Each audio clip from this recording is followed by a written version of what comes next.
Another day, another blessing, another chance. These days machurches ari kudawo mari kuti afunctione.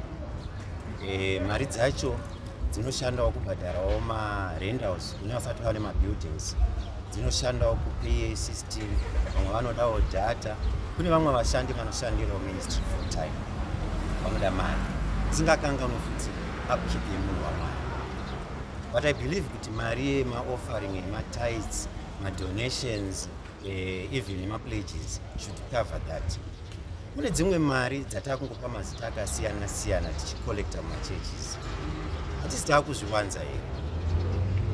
In some cases unotoona pachiita queue yekunzi vane ma1000 uyai mirai apa, vane ma500, vane ma10, vane madola mirai apa kuti mublesswe nemunhu wamwari.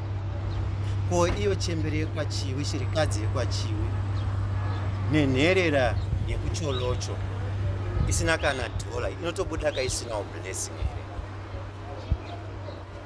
Iro simba racho richiri raMwari here kana richishanda nekuti wakabata mari muruoko mako?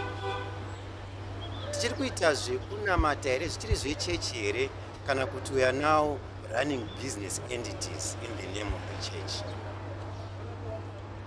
If you are finding yourself getting cross under the sound of my voice, repent. Ngatidzokei pautsvene hwaMwari atiitire nyasha. God bless you.